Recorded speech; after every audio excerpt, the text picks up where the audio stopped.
All right, good morning. I'm Denston Carey, general surgery resident at NYU. I'm going to be talking about our study that we wanted to get an idea of where the cost of robotic versus laparoscopic roux-en-Y, given that our institution had recently converted to mostly robotic cases. I don't have any relevant disclosures. Okay, so introduction. So we know that robotic roux-en-Y is a safe procedure. There are not significant differences in terms of complications between the two procedures when you compare it to laparoscopic. The robot has been increasingly utilized over the years, especially at our institution, and there have been varying results in terms of looking at the cost. At first, it did seem obvious that robotic surgery overall would be more expensive, but when you look at the actual studies that report the actual number, then and take into account the complications, that there is a little bit more nuance. So what we aim to do is compare the cost of robotic versus laparoscopic surgery, and unfortunately, in this study, we didn't have access to the absolute value of the cost, given that the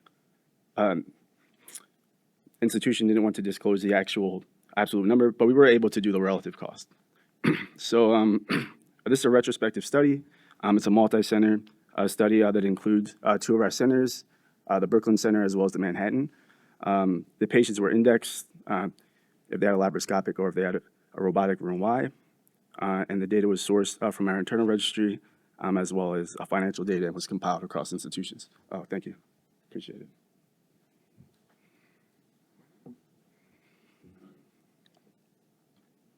So these are institutions that we include in the study. So for baseline demographics, in terms of the two populations, the only difference was seen with females. There's a slight increase in the robotic group. In our laparoscopic group, we had 234 patients. In the robotic group, there's 252. And there's a trend towards a higher BMI in the laparoscopic group. In terms of operative data, so operative time billed, which is the total time in the OR, was, as you'd expect, increase in the robotic Roux-en-Y gastric bypass group. The length of stay wasn't different. In terms of primary versus secondary bariatric procedures, there was not a significant difference between those two, or within ASA class. There's a trend towards more twos in the robotic group.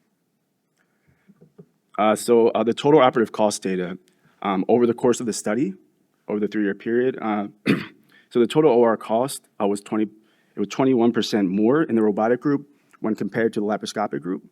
And then under that, we have our individual breakdown. So interestingly, our surgical devices in terms of the specific staplers that were used, as well as energy devices, was cheaper for the robotic group when you compare it to laparoscopic. The surgical supplies as well as operating room costs were all increased. When you look at the non-OR cost, so the cost of the rest of the hospitalization, there's no difference between that. And then we have the total cost of the hospitalization at about 17.5. In terms of the complications at the time of the index procedure, there were no significant differences between the two groups. And we also looked at ED visits as well as readmissions. There was an increased, there was 42 ED visits compared to 18 in the robotic group, and most of those were due to abdominal pain. So it's 18 versus 4, potentially due to more torque on the port sites with the robot, as well as larger trocar size compared to laparoscopic. So one thing that we found was interesting is that when we compare each year, so in 2021, there was only one surgeon that was doing robotic cases. In 2022, there were about 7, and they were all new. And then there's about 8 in 2023. So in terms of operative time billed, or sorry, let's start with case volume. It was 31 in 2021, 76 in 2022, and then 152 in 2023.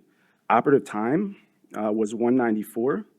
And sorry, this is operative time billed, so this is the total time in the OR, was 194 in 2021 versus 165 in the laparoscopic group, and then 205 versus 185, and then 244. Over time, we did see that there was an increase, but this is due to there being more, there's more variation in this group in 2023. So that could be very biased that there was one surgeon that was operating robotically in 2021 versus the 8 that were in 2023 in terms of time. So I think once we have more data over a larger time period, we can see how this normalizes.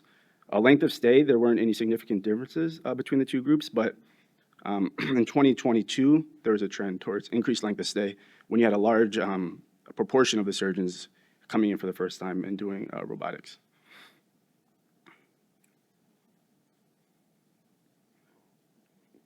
So here are the cost trends over time. So total OR cost increased. The device offset for the robotic, you can see that advantage of it being less. From 39% in 2021 was actually reduced down to 7% and no longer significant in 2023. A lot of this has to do with individual surgeon case card preference. We were able to get a little bit more data from the financial department on the exact on the devices that are used and the specific costs associated with those devices, which there is significant variation, which can account for these differences here, as well as for laparoscopic cases as well. It really depends on the surgeon in particular whether that case will be more or less expensive. It can vary in the range. It can be the difference between $2,000 or more. So the non-OR costs, there's never any difference. And then total cost of hospitalization, when we break it down, we can see that that number that we have when we look at the overall number is mostly influenced from 2022, which is interesting, and likely reflects the new, getting familiar with the procedure and the increased cost, largely driven by time. So key findings: robotic Roux-en-Y is about 20% more costly than laparoscopic. When you look at the direct costs, the time spent in the OR is a significant driver of these costs, and these surgeon-specific differences in device and supplies utilized has a significant effect on the overall cost. There were significant limitations in this study. It was retrospective. We did not have the variations in the surgeon-specific cost really accounted for because we didn't have access to that data until very recently.